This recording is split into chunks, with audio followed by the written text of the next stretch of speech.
Millionaire cries when he hears the beggar girl's request. Sir, please save my brother. Before we dive into the story, drop a comment below and tell us where you're watching from. Enjoy the story. The autumn rain hammered the sidewalks of downtown Chicago as Madison Harper, just 9 years old, stumbled through the hospital's automatic doors. Her small arms trembled under the weight of her 6-year-old brother Tyler, whose burning fever had left him barely conscious. Please, Madison cried out to the busy emergency room, her voice cracking with desperation. My brother needs help. But the crowded waiting room was chaos. Nurses rushed between patients, phones rang constantly, and Madison's torn clothes and dirty appearance made her nearly invisible among the well-dressed families seeking care. Ma'am, you'll need to take a number and wait. A harried receptionist called out without looking up from her computer screen. Madison's legs gave out, and she sank into a plastic chair, cradling Tyler against her chest. His small body was burning with fever, and his breathing came in shallow gasps. Tyler, stay with me, she whispered, tears streaming down her face. Please don't leave me. Through the glass doors, Madison spotted a tall man in an expensive suit, walking toward the exit. Even at 9, she recognized wealth when she saw it. The confident stride, the perfect clothes, the way hospital staff bowed respectfully as he passed.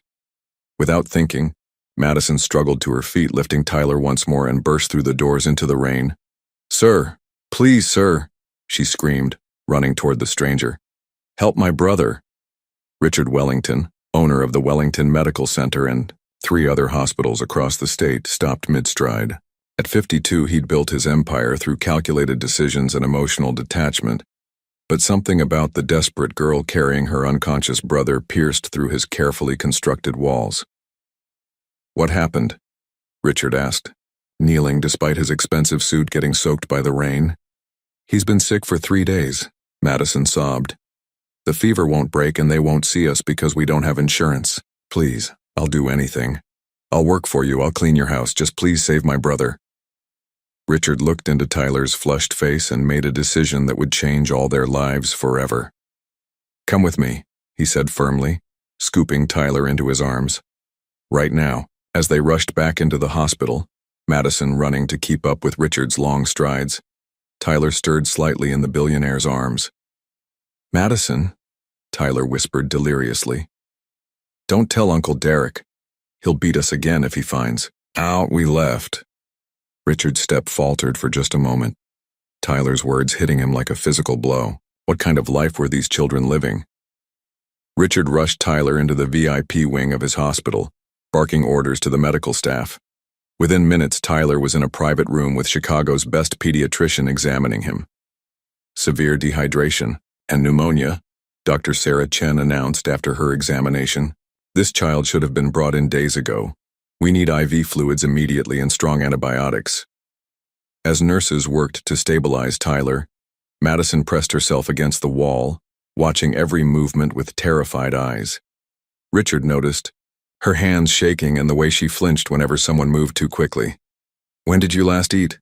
Richard asked gently, pulling up a chair beside her. Madison's stomach growled in response, but she shook her head. I'm not hungry.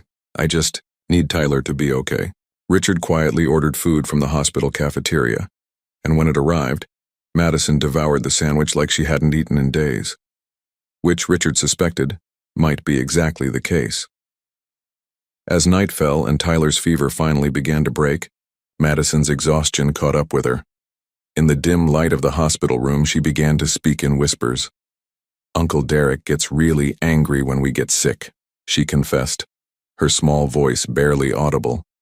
He says sick kids can't work the streets and bring home money.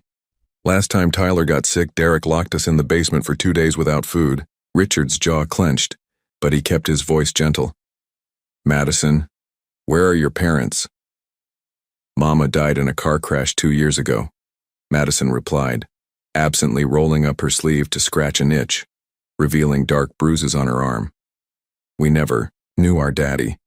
Derek was Mama's boyfriend and he said he'd take care of us, but her voice trailed off as she quickly pulled her sleeve back down, realizing what she'd exposed. But he hurts you instead, Richard finished quietly. Madison's eyes filled with tears. He says if we tell anyone, they'll split us up and put us in different foster homes. Tyler's all I have left. I can't lose him too. Richard reached out slowly and gently touched Madison's hand. What if I told you there was another way? What if you and Tyler could stay together and be safe? Madison looked up at him with hope and fear warring in her young eyes. You mean that? Before Richard could answer, Tyler stirred in his bed, his fever finally broken. Madison, he called weakly. I'm here, buddy, she whispered, rushing to his side. Tyler's eyes focused on Richard with confusion. Who's the nice man? This is Mr. Richard, Madison explained. He saved you. Tyler studied Richard with the solemn intensity only children possess. Are you going to send us back to Uncle Derek?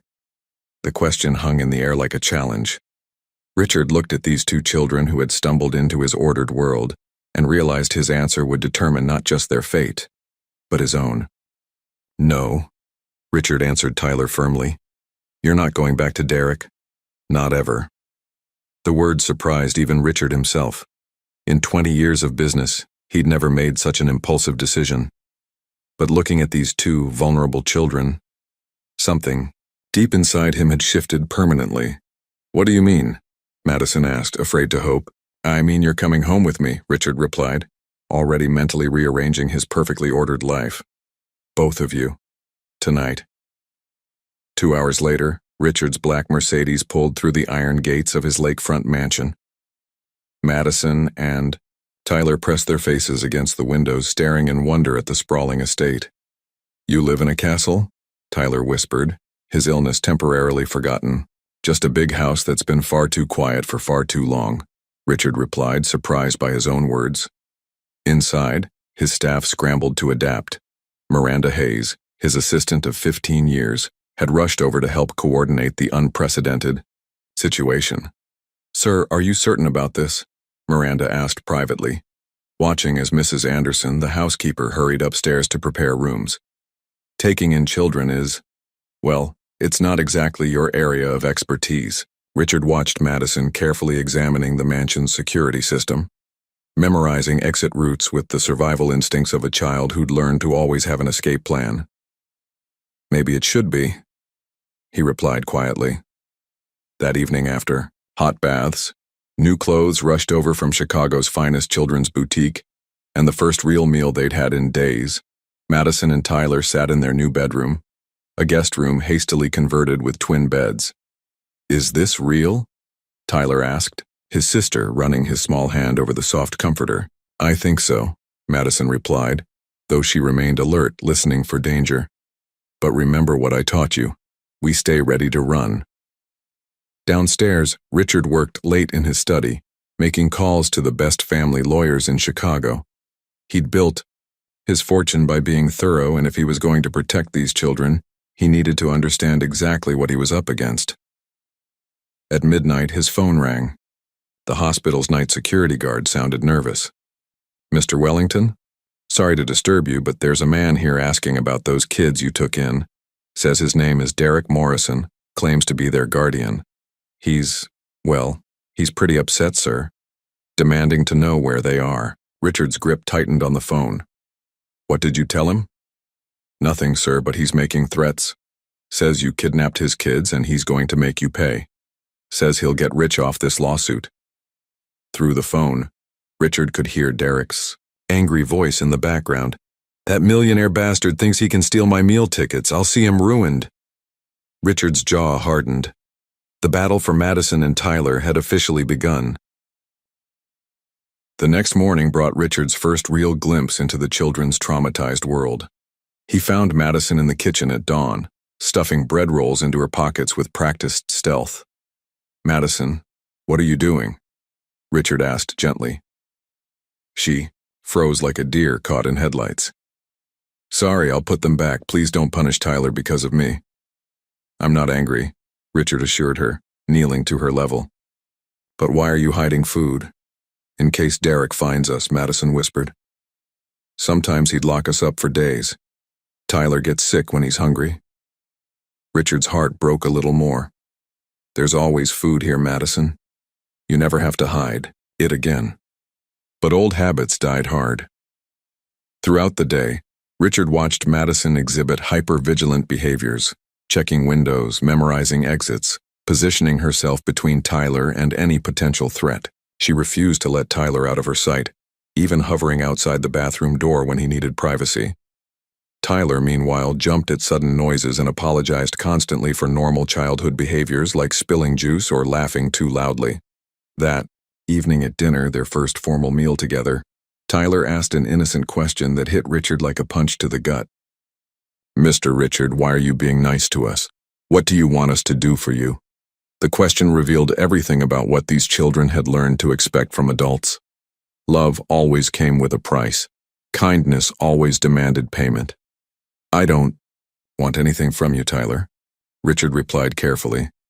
"Sometimes people help each other just because it's the right thing to do." Tyler frowned, processing this foreign concept. "But Derek always said we had to earn our keep, that nobody helps anybody for free." "Derek was wrong about a lot of things," Richard said firmly. That night, Richard heard soft crying from the hallway. He found Madison huddled in the bathroom, clutching a crumpled photograph with tears streaming down her face.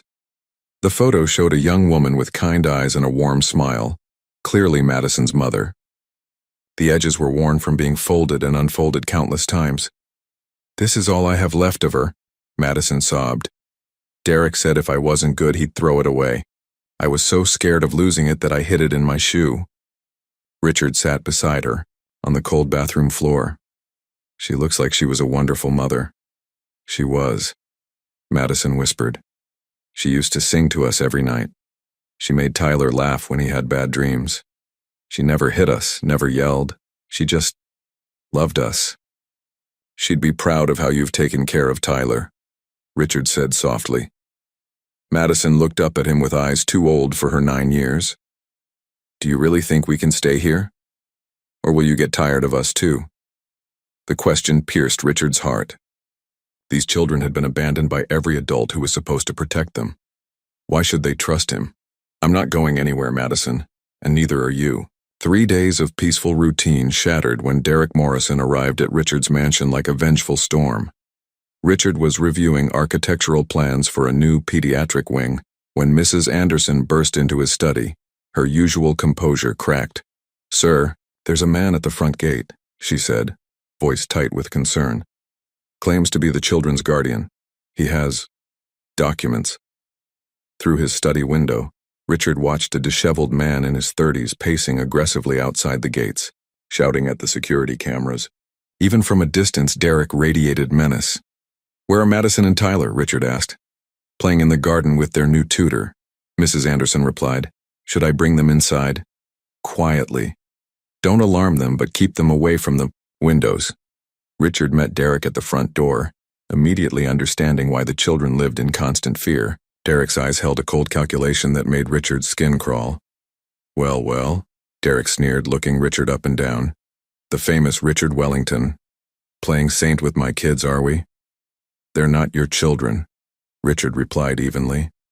"And they're not going back to you." Derek laughed harshly, pulling out a folder of legal documents. "See, that's where you're wrong, rich boy. I'm their legal guardian, court-appointed after their mama died. That makes you a kidnapper." Richard examined the papers. They appeared legitimate, though hastily prepared. Derek had covered his legal bases, at least superficially. "These children show clear signs of abuse and neglect," Richard stated coldly. "No court will return them to that environment." "Prove it," Derek challenged, his smile vicious. "Kids get bruises, kids get sick. Accidents happen when you're poor and struggling to survive. But I've been their guardian for 2 years, and some bleeding heart billionaire doesn't get to swoop in and play hero." From somewhere inside the house came the sound of Tyler's frightened crying. He'd spotted Derek through a window. "Please," Derek heard Madison's panicked voice. "He found us, we have to run." Derek's grin widened. "Hear that? They know who they belong to. Now here's how this works, Wellington. You give me my kids back, plus let's say $2 million for the emotional distress you've caused me by keeping them from their loving guardian. You're out of your mind, Richard said flatly. Derek stepped closer, his voice dropping to a menacing whisper. Those kids are my only source of income, and I've got bills to pay. Madison can pull in $50 a day begging, more if she looks sick enough. Tyler's good for 30 on a bad day. You think I'm giving up my gold mine to some rich bastard who'll get bored and dump them in foster care within a month? Richard felt rage building in his chest like molten steel. Get off my property. Derek backed away, but his expression promised. This was far from over. You don't know who you're messing with, Wellington. I survived the streets when my old man threw me out at 15. I learned how to fight dirty, how to make people pay. Those kids are mine legally, and I'm going to get them back one way or another. He pointed toward the house where Madison's terrified face pressed against a window. And when I do, they'll remember what happens to little rats who run away from home. The next morning, Richard's world exploded into chaos. His phone buzzed incessantly with calls from reporters, business associates, and board members. Derek had contacted every major news outlet in Chicago with a carefully crafted story. Billionaire kidnaps. Poor children, screamed the headline on the Chicago Tribune website, featuring a photo of Derek looking appropriately devastated outside Richard's mansion. He just swooped in and stole my babies, Derek told Channel 7 News, crocodile tears streaming down his face. I've raised Madison and Tyler since their mother died. We may be poor, but we're family. This rich man thinks he can buy anything, even other people's children. By afternoon, protesters had gathered outside Wellington Medical Center. Richard's assistant, Miranda, fielded dozens of calls from board members demanding explanations. The Chicago Children's Fund Gala is tonight, Miranda reminded him nervously. The mayor will be there along with every major donor in the city. Perhaps you should consider. I'm not hiding, Richard cut her off, and I'm certainly not abandoning Madison and Tyler. That evening, Richard walked into the grand ballroom of the Palmer House Hotel knowing every eye would be on him. The whispers followed him through the crowd like a toxic cloud. There he is, someone muttered. The child snatcher. Midlife crisis, another voice suggested, playing daddy to boost his image. Chicago's elite circled like vultures, their expressions ranging from curiosity to outright condemnation. Richard had spent 20 years building relationships with these people, and he watched them dissolve in real time. Mayor Patricia Reynolds intercepted him near the bar. Richard, we need to talk. This situation with the children is none of your concern. Richard replied politely but firmly. It becomes my concern when it affects city business, she shot back. The hospital board is reconsidering the South Side expansion project. Your reputation is becoming a liability. Across the room, Richard spotted Derek entering with a cheapy suit and predatory smile. Somehow he'd talked his way into the exclusive event, probably through media connections. Derek made a beeline for Richard, speaking loudly enough for nearby guests to hear. Mr. Wellington, how nice to see you're enjoying yourself while my children suffer in isolation. I hope you're proud of yourself. The room fell silent, all conversations stopping to watch the confrontation. Madison and Tyler are safe and happy, Richard replied calmly, which is more than they ever were with you. Derek's voice cracked with manufactured emotion. Happy? They're prisoners in your mansion. Madison cries herself to sleep every night, begging to come home to her loving guardian. Richard felt his composure slipping. Derek's lies were so outrageous, yet the crowd seemed to be buying his performance. That's when Richard's phone buzzed with a text from Mrs. Anderson. Tyler having panic attack. Saw Derek on TV. Please come home. Richard didn't hesitate. He turned, away from Derek, from the gala, from the most important social event of the year. Running away? Derek called after him mockingly. That's what guilty men do. As Richard pushed through the crowd toward the exit, he heard the whispers intensify. But for the first time in his life, he didn't care what Chicago's elite thought of him. He had children at home who needed him. Richard arrived home to find Tyler hyperventilating in Madison's arms, both children huddled in their bedroom closet. The sight of Derek on television had triggered a complete panic attack. He's coming back for us, Tyler sobbed against Madison's shoulder. He's going to hurt us for running away. Richard spent 2 hours calming Tyler down, holding him until his breathing returned to normal. Madison never left her brother's side, her young face etched with protective fury. The next morning, Richard met with Thomas Bradford, Chicago's most ruthless family attorney, and Detective Maria Santos, whom Richard had hired privately to investigate Derek's background. "What did you find?" Richard asked, settling into Bradford's leather chair. Detective Santos opened her file with a grim expression. "Derek Morrison isn't related to these children at all. No blood connection, no legal adoption papers. He was simply Jennifer Harper's boyfriend when she died." Richard's jaw tightened. "Then how does he have guardianship?" "He forged Jennifer's signature on documents claiming she wanted him to raise the children," Bradford explained. "The courts were overwhelmed, did minimal verification. A tragic oversight that's kept these kids trapped for 2 years.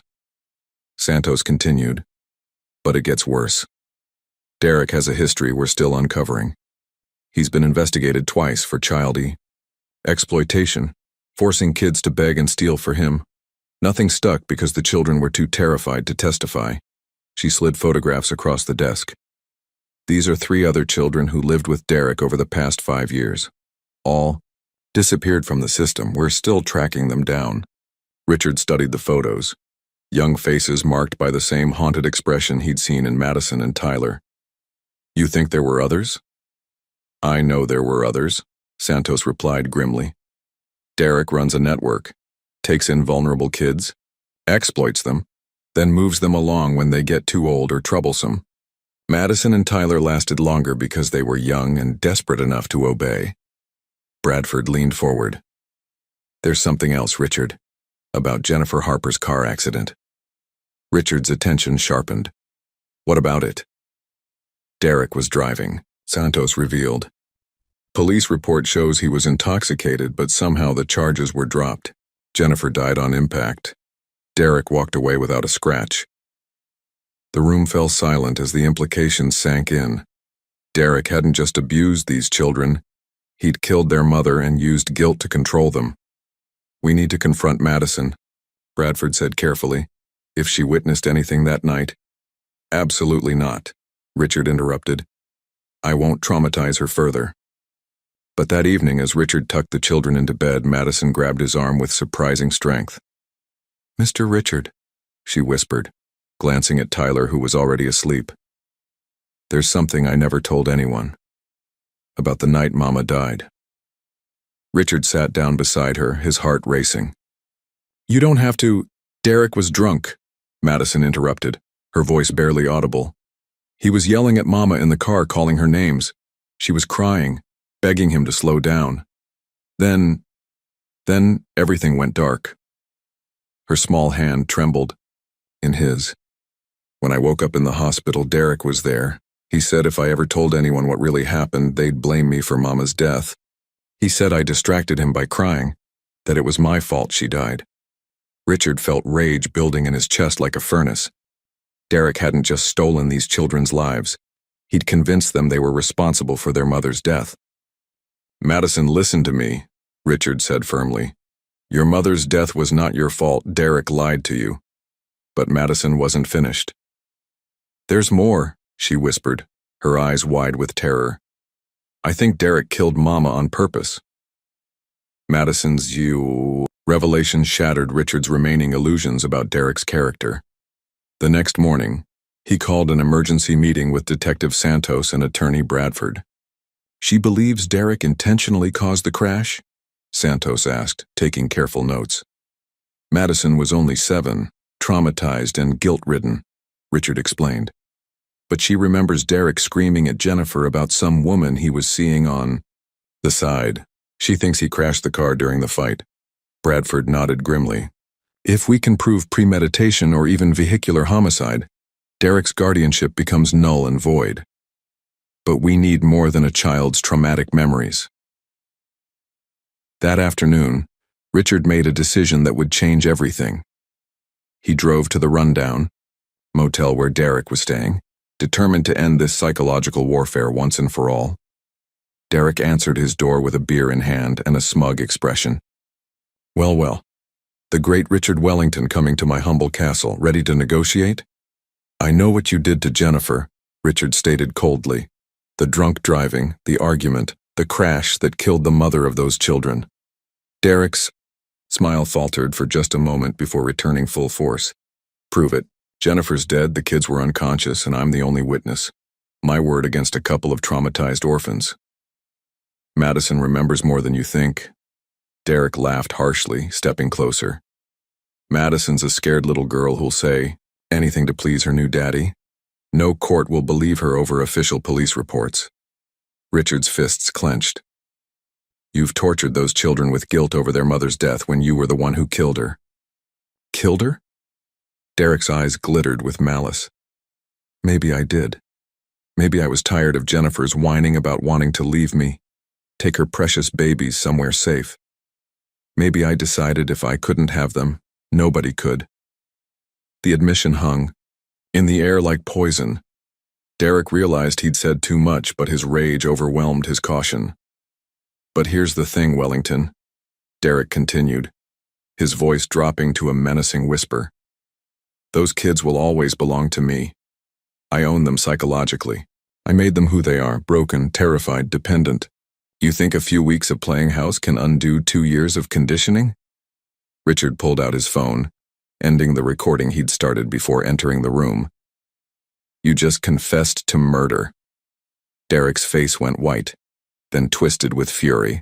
You bastard! That won't hold up in court. Maybe not, Richard replied, backing toward the door. But it's enough to get the police interested in reopening Jennifer's case. Derek's mask of civilization finally slipped completely. You have no idea what you've just done. I'm going to destroy you, Wellington. I'm going to take those kids back, and when I do, they'll pay for every day you kept them from me. As Richard drove away, his phone rang. Mrs. Anderson's voice was panicked. Sir, you need to come home immediately. Tyler never came back from his walk with the tutor.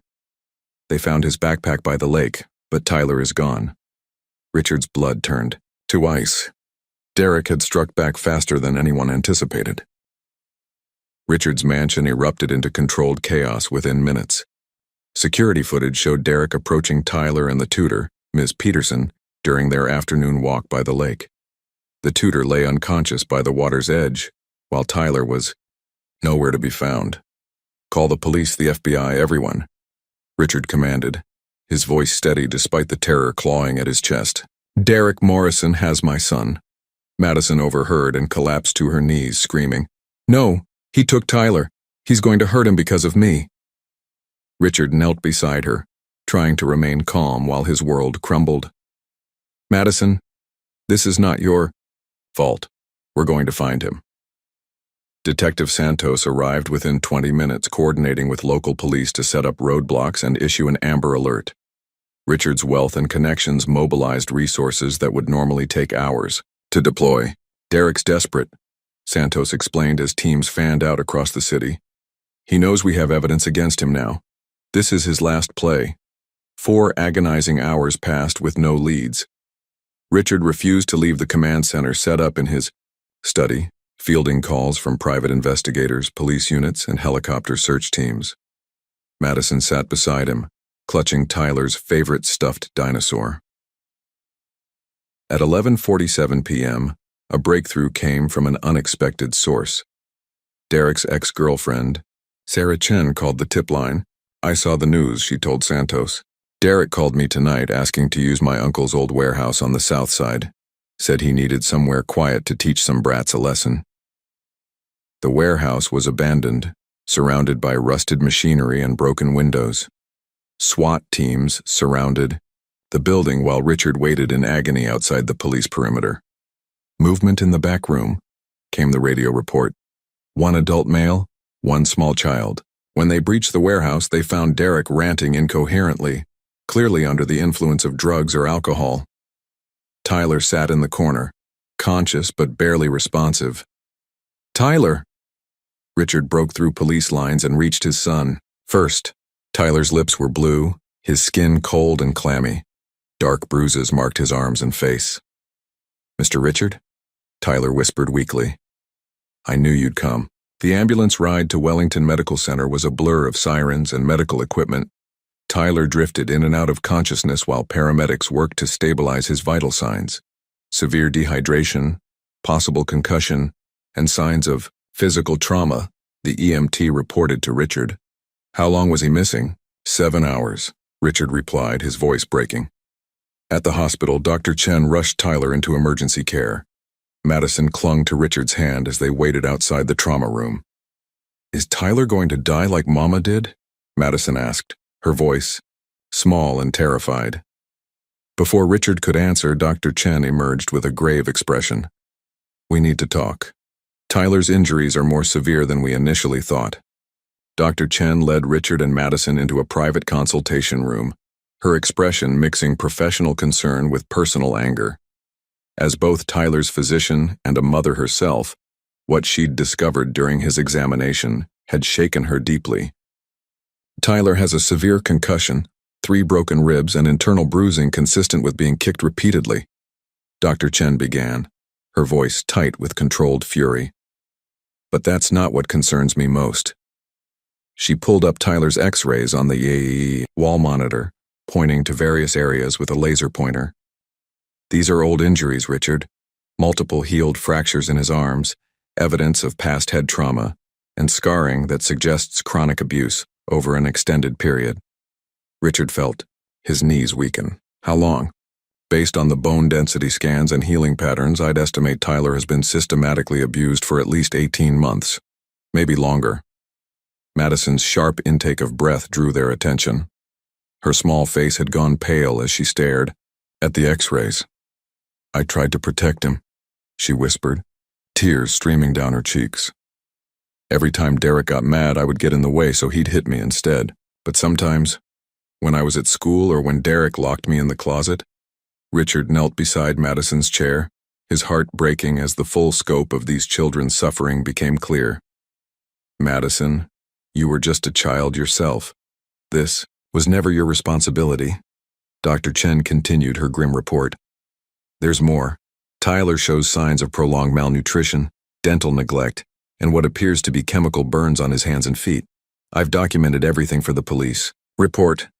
She paused, then added, Richard, I need you to understand something. Tyler's psychological trauma may be even more severe than his physical injuries. During his examination, he kept apologizing for making Derek angry and begging us not to tell anyone he cried. Through the consultation room window, Richard could see Tyler sleeping fitfully in his hospital bed, his small body dwarfed by medical equipment. IVs fed into his arms, monitors tracked his vital signs, and his face bore the marks of Derek's final, desperate assault. Detective Santos appeared at the door. Richard, I need to speak with you. In the hallway, Santos shared the latest developments. Derek's in custody, but he's demanding a lawyer and refusing to talk. However, the evidence we found at the warehouse is damning. She handed Richard a folder. Derek had detailed records of his business operations, financial logs showing how much money each child brought in daily, schedules for when and where they should beg, even photographs documenting their appearance before and after punishment sessions. Richard's stomach churned as he flipped through the horrific documentation. He kept records of abusing children? Gets worse, Santos continued. We found correspondence with other individuals running similar operations in different cities. Derek was part of a network trafficking children for exploitation. The implications were staggering. Madison and Tyler weren't Derek's only victims.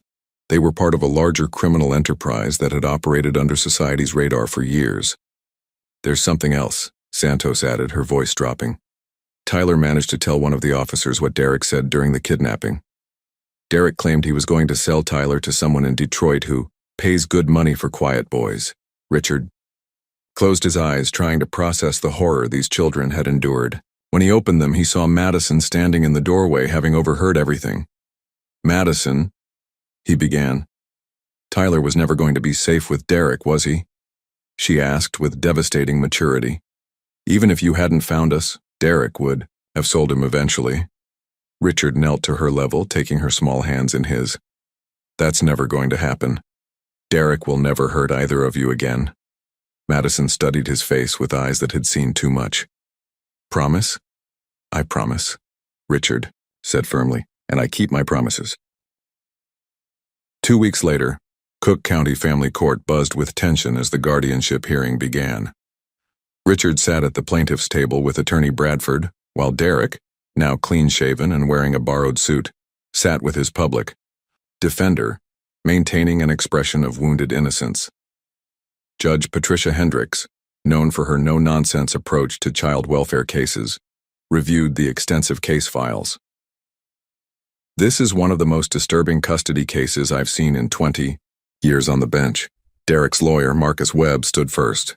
Your Honor, my client may not be perfect, but he's provided care for these children for 2 years. Mr. Wellington's wealth doesn't automatically qualify him as a better guardian. Provided care? Bradford shot back, rising to his feet. Mr. Morrison systematically abused, exploited, and trafficked these children. The evidence is overwhelming. Judge Hendricks gestured for calm. We'll hear the evidence methodically. Mr. Bradford, present your case. Bradford's presentation was devastating. X-rays showing Tyler's multiple injuries, financial records documenting Derek's exploitation scheme, audio recordings of Derek's confession to Richard, testimony from other children Derek had victimized, now safely in foster care. This man didn't care for Madison and Tyler, Bradford concluded. He tortured them, profited from their suffering, and murdered their mother to maintain control over them. Derek's lawyer fought back desperately. These are unsubstantiated allegations. Children's memories are unreliable. Mr. Wellington has manipulated these traumatized kids against my client. Then came the moment everyone dreaded. Judge Hendricks looked directly at Madison, who sat in the witness chair looking impossibly small. Madison, I know this is scary, the judge said gently, but I need you to tell me the truth about living with Derek Morrison. Madison's voice was barely a whisper at first. He hurt us every day. If we didn't bring home enough money from begging, he wouldn't let us eat. If we cried, he locked us in the basement. Her voice grew stronger as she continued. He told us it was our fault Mama died. He said we were worthless and nobody would ever want us. He said if we told anyone, they'd split Tyler and me up forever. Derek couldn't contain himself. She's lying, he shouted, jumping to his feet. I saved those kids from the streets. I gave them food and shelter. Mr. Morrison, sit down, Judge Hendricks ordered, but Derek was beyond control, his carefully maintained facade crumbling. You think that rich bastard cares about them? He'll get bored and dump them in foster care within a year. At least I kept them together. Bradford seized the moment. Your Honor, this outburst demonstrates exactly why these children live in constant terror. Mr. Morrison's psychological abuse has convinced them they're worthless. Madison suddenly stood up in the witness chair, her young voice carrying throughout the courtroom. Derek, you're wrong. Mr. Richard loves us. He sits with Tyler when he has nightmares. He helps me with homework. He never hits us, never yells at us, never makes us beg for food. Tears streamed down her face as she continued. You killed our mama, and you tried to kill our spirits, but we're not broken anymore. We have a real family now. Derek's face contorted, with rage. You ungrateful little bailiff! Remove Mr. Morrison from this courtroom, Judge Hendricks commanded. As Derek was dragged away, still screaming threats, Tyler stood up from the gallery and ran to Madison, wrapping his arms around her waist. You were so brave, he whispered. Mama would be proud. Judge Hendricks watched the siblings comfort each other, then looked at Richard, who had tears in his eyes.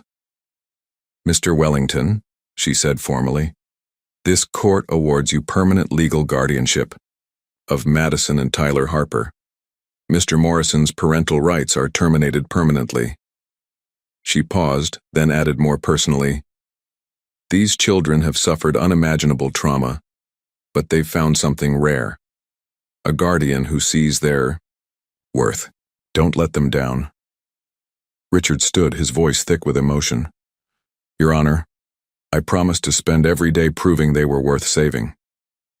3 months later, The same courthouse that had witnessed Madison's brave testimony now served as the venue for Derek Morrison's criminal sentencing.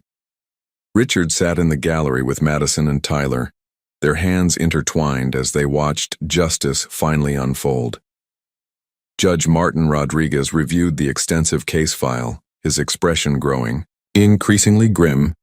"Mr. Morrison, you have been convicted of second-degree murder in the death of Jennifer Harper, child abuse, child trafficking, kidnapping, and conspiracy to exploit minors across state lines." Derek, now in an orange jumpsuit with his hands shackled, showed no remorse. His cold eyes swept the courtroom until they landed on Madison and Tyler, causing both children to instinctively move closer to Richard. "The evidence against you is overwhelming," Judge Rodriguez continued. "Forensic analysis of the car crash scene, combined with your recorded confession, proves you intentionally caused the accident that killed Ms. Harper. Your systematic abuse of her children and others represents some of the most heinous crimes this court has encountered." Detective Santos had uncovered even more victims during the investigation. 7 other children from Derek's network had been rescued from similar situations across 3 states. Each had testified to the same pattern of abuse, exploitation, and psychological manipulation. "Derek Morrison," Judge Rodriguez announced, "I sentence you to life in prison without the possibility of parole for the murder of Jennifer Harper. Additionally, you will serve consecutive sentences totaling 45 years for child abuse, trafficking, and kidnapping charges." Derek finally showed emotion, not remorse, but fury. "This is bullshit," he screamed, fighting against his restraints. "Those kids belong to me. I made them who they are." "No," came a clear voice from the gallery. Madison stood up, her small frame radiating newfound strength. "You tried to break us, but we're not broken, we're loved." Tyler joined his sister, standing on his chair so everyone could see him. "And we're going to help other kids like us, so they don't have to be scared anymore." Judge Rodriguez smiled slightly, a rare display of emotion in his courtroom. "Bailiff, remove the defendant. This court is adjourned." As Derek was dragged away, still ranting about his property, Richard felt a profound sense of closure. The man who had terrorized these children would never hurt anyone again. Outside the courthouse, media crews waited, but Richard had prepared for this moment. He stood with Madison and Tyler on the courthouse steps, addressing the cameras directly. "3 months ago, 2 brave children taught me what family really means," Richard began. "Today, justice was served not just for Madison and Tyler, but for all children who suffer in silence." Madison stepped forward to the microphone. "We want other kids to know that there are good people who will help you. You don't have to be scared forever." Tyler nodded seriously. "And we're going to prove it." That evening, at home in their mansion that truly felt like a family sanctuary, Richard found the children in the living room surrounded by drawings and plans. "What are you 2 working on?" he asked, settling into the chair beside them. Madison looked up with excitement. "We're planning the foundation. We want to call it Tyler's Light because Tyler's the bravest person I know." Tyler blushed but corrected her. "No, it should be Madison's Shield because you always protected me." Richard watched them debate names with warmth flooding his chest. These children, who had endured hell, were now focused on helping others. They'd turned their pain into purpose. "How about we call it Harper's Hope?" Richard suggested, "in honor of your mother and the hope you've brought to so many lives." Both children looked at him with shining eyes. "That's perfect," Madison whispered. Tyler climbed into Richard's lap, something that would have been unthinkable months ago. "Dad, will you help us save other kids?" The word "Dad" still made Richard's heart skip a beat. "Every single day," he promised. "For the rest of our lives." 6 months after Derek's sentencing, the Wellington mansion had transformed into something Richard never thought possible. A true home filled with laughter, arguments over homework, and the chaotic joy of childhood. Dr. Amanda Foster, the family therapist Richard had hired, watched Madison and Tyler play in the garden during their weekly session. The change in both children was remarkable. "Tyler's nightmares have decreased significantly," Dr. Foster reported to Richard. He's sleeping through the night most days now, and Madison has finally started acting like a 9-year-old instead of a miniature adult. Richard smiled, watching Tyler chase butterflies while Madison read under the oak tree. Both activities that would have been impossible months ago when they were too traumatized to relax their guard. "What about school?" Richard asked. "Excellent. Progress. Madison's reading level has jumped 2 grades since she's been properly nourished and no longer worried about survival. Tyler's making friends for the first time in his life. The real breakthrough had come 3 weeks earlier when Tyler had his first genuine temper tantrum, upset because Richard wouldn't let him stay up past bedtime. Instead of the terror Richard expected, both children seemed relieved. "Am I in trouble?" Tyler had asked through his tears. "No, buddy," Richard had assured him. "You're just being a normal 6-year-old. That's exactly what you should be." Madison had watched the exchange with amazement. "He's not going to hit you for crying?" "Never," Richard promised. "Not for crying, not for being upset, not for anything." Now, watching them play peacefully, Richard marveled at their resilience. The foundation planning had become a family project, with both children contributing ideas from their unique perspective. "Need a playground?" Tyler had insisted during their latest planning meeting. "Kids need to remember how to play." Madison had been more practical. "And we need people who speak different languages. Some kids are too scared to talk if they don't understand." The Harper's Hope Foundation was becoming reality. Richard had purchased a building on the south side, not far from where Derek had held Tyler captive, and was converting it into a comprehensive center for at-risk children. That evening, Madison approached Richard in his study with unusual nervousness. "Dad?" The title still made Richard's heart swell. "Can I ask you something?" "Always." Madison fidgeted with her hands, a gesture Richard recognized as her processing difficult emotions. "Do you think Mama would be proud of us for helping other kids?" Richard set aside his work and pulled Madison onto his lap. "I think your mother would be amazed by who you've become. You've turned your pain into purpose, your fear into courage." "Sometimes I dream about her," Madison confessed. "She tells me she's not worried about us anymore because we have you." Richard's throat tightened with emotion. "What do you tell her?" "That we're going to make sure no other kids feel as alone as we did." Tyler appeared in the doorway, having overheard the conversation. "Are we talking about Mama?" He climbed into the chair beside them, completing their evening ritual. Richard had learned that bedtime talks were when the deepest healing happened. "I remember more good things about her now," Tyler said thoughtfully. "Before, I could only remember the scary stuff. But now I remember how she used to sing us songs and make funny voices when she read stories." Dr. Foster had explained this phenomenon. As the children felt safer, traumatic memories loosened their grip, allowing positive memories to resurface. "She used to call us her little lights," Madison added. "Said we made even dark days bright." Richard looked at these 2 remarkable children who had illuminated his own dark existence. She was right. You do make everything brighter. Tyler yawned, settling more comfortably against Richard's side. "Dad, when Harper's Hope opens, will other kids get to feel safe like we do?" "That's the plan, buddy. Every single child who walks through those doors will know they're valued and protected." Madison smiled sleepily. "Good, because everyone deserves to feel like they belong somewhere." As Richard carried both children to their beds that night, he reflected on the journey that had brought them together. A broken-down car, a desperate plea, and 2 traumatized children had completely transformed his understanding of what mattered in life. Tomorrow would bring new challenges in building the foundation, but tonight, his family was safe, healing, and planning to change the world one rescued child at a time. 1 year after Derek's conviction, the Harper's Hope Foundation opened its doors with a ribbon-cutting ceremony that drew media attention from across the Midwest. The converted warehouse on Chicago's South Side had been transformed into a bright, welcoming space with colorful murals, safe play areas, and counseling rooms designed specifically for traumatized children.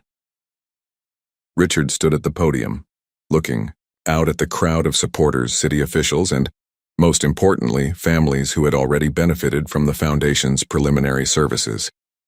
A year ago, two brave children taught me that family isn't defined by blood, but by love, protection, and the courage to do what's right. Richard began, his voice carrying across the assembly. Today, Madison and Tyler Harper officially launch a foundation that will ensure no child suffers alone. Madison, now 10 and radiant with confidence, stepped to the microphone. When Tyler and I were scared and hungry, we thought nobody cared about kids like us. We were wrong. There are good people everywhere, and we're going to help them find the kids who need them most.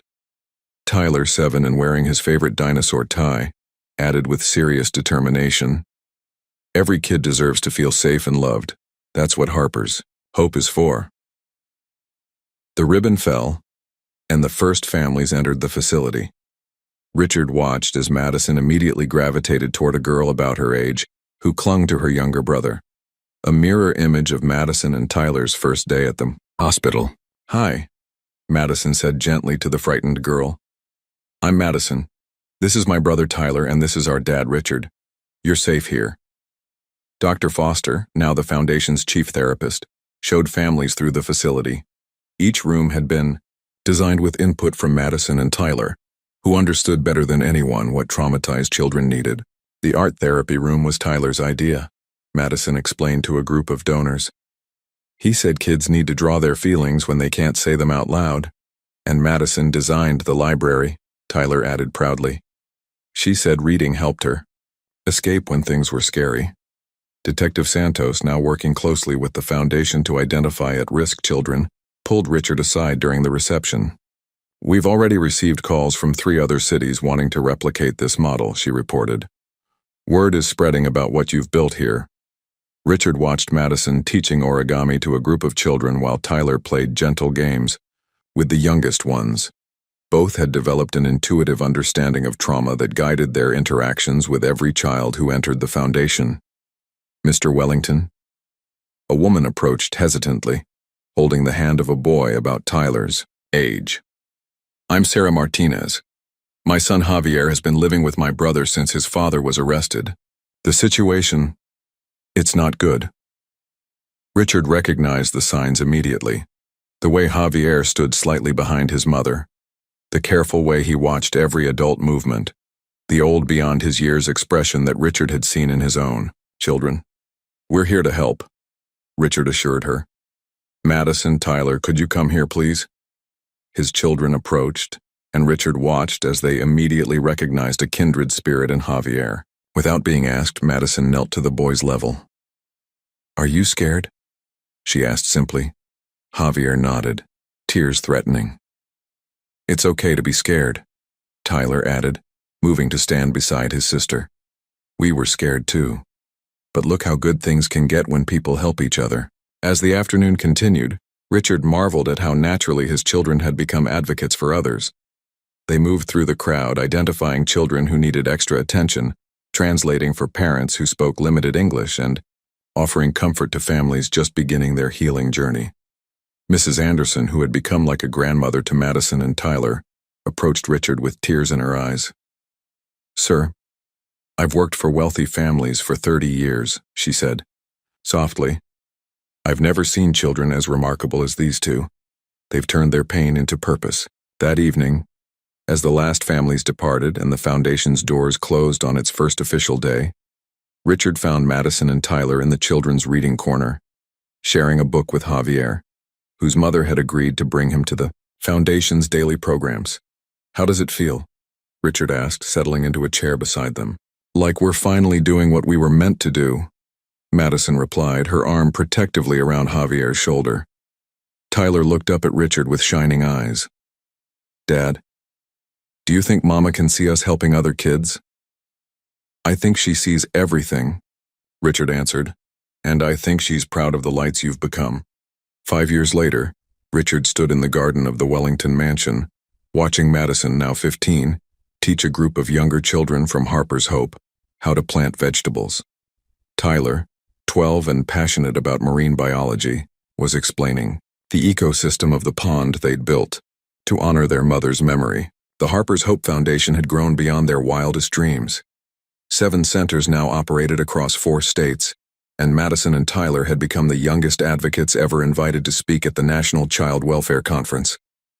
"Dad, come. See this," Tyler called, his voice bright with excitement.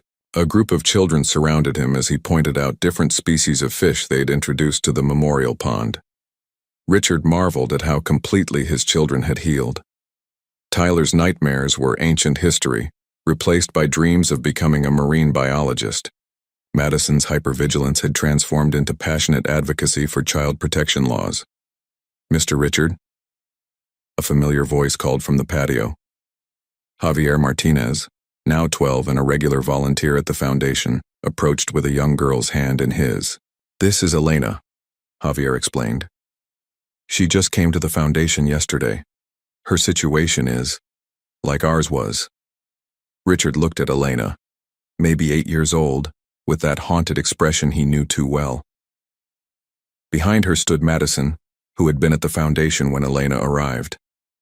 "Elena doesn't speak much English," Madison said gently, "but I've been learning Spanish so I can help kids like her feel less alone." Richard watched as his daughter knelt beside Elena, speaking softly in careful Spanish. The little girl's tense shoulders gradually relaxed as Madison's words washed over her. "Estás segura aquí? Nadie te lastimará," Madison murmured. "You're safe here. No one will hurt you." Elena's eyes filled with tears, not of fear, but of relief. She whispered something back in Spanish that made Madison smile. "She asked if I was once scared too," Madison translated. "I told her yes, but that being scared doesn't last forever when you have people who love you." That evening, the family gathered in Richard's study for their weekly planning meeting for the foundation. The walls, once lined only with business, awards, now displayed children's artwork, photos from foundation events, and a framed letter from the president commending their work. "The Chicago Center served 847 children this year," Madison reported, reading from her carefully maintained statistics.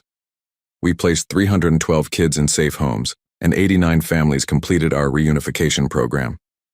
Tyler added, "And the scholarship fund helped 45 kids go to college who never thought they could." Richard studied these remarkable young people who had once been broken, terrified children. "What would you like to focus on next year?" "International expansion," Madison said immediately. "There are kids everywhere who need help, not just in America." Tyler nodded enthusiastically. "And I want to start a program for kids aging out of foster care. They need support when they turn 18. Their conversation was interrupted by Mrs. Anderson, who appeared with hot chocolate and a special delivery. "This arrived for you 3, she said, handing Madison an elegant envelope. Inside was an invitation to the White House, requesting their presence at a ceremony honoring organizations making extraordinary contributions to child welfare. "The president wants to meet us?" Tyler asked, wide-eyed. "She wants to meet the family that's changing how America protects its children," Richard corrected, pride evident in his voice. Later that night, Richard found Madison in her room, talking softly to Elena via video call. The foundation had equipped all their centers with technology that allowed children to maintain connections even after placement. "You're going to love your new family," Madison was saying in Spanish, "and remember, you can call me anytime you feel scared." After Madison ended the call, she looked up at Richard with tears in her eyes. "Dad, do you ever think about how different our lives would be if your car hadn't broken down that day?" Richard sat on the edge of her bed. "Every day, but I've stopped thinking of it as coincidence." "What do you mean?" "I think your mother guided you to me that day. She knew you needed someone who could protect you, and I needed someone to teach me what really matters in life." Madison smiled. "Tyler thinks Mama sends us all the kids who need help, like she's still taking care of us from heaven. What do you think?" Madison considered this carefully. "I think she started with us, but now we're supposed to do the helping, like passing on a gift." Richard looked around Madison's room, decorated with photos of her friends, achievement awards from school, and pictures of children they'd helped through the foundation. This was the room of a confident, loved, successful teenager, worlds away from the terrified 9-year-old who had once begged for her brother's life. Madison, I need you to know something, Richard said seriously. The day you ran to me in that parking lot, you didn't just save Tyler's life, you saved mine too. Madison hugged him tightly. We all saved each other, Dad. That's what families do. The next morning, Richard stood in the same spot where he'd first seen Madison carrying Tyler through the rain. The bronze memorial plaque they'd installed read, "In memory of Jennifer Harper, whose love lives on in the children we serve." Tyler appeared beside him, followed by Madison, both ready for another day of changing lives at the foundation. Ready? Richard asked, taking their hands. Always, they replied together. As their car pulled away from the mansion toward Harper's Hope, Richard reflected on the journey that had transformed them all. A desperate child's plea had become a movement. A broken family had become whole, and love had proven once again to be the most powerful force in the world. In the distance, the sun rose over Lake Michigan, casting golden light on the city where 3 lives had collided and created something beautiful. A family bound not by blood, but by choice, commitment, and the unshakable belief that every child deserves to be loved. Their story had come full circle, but their mission was just beginning.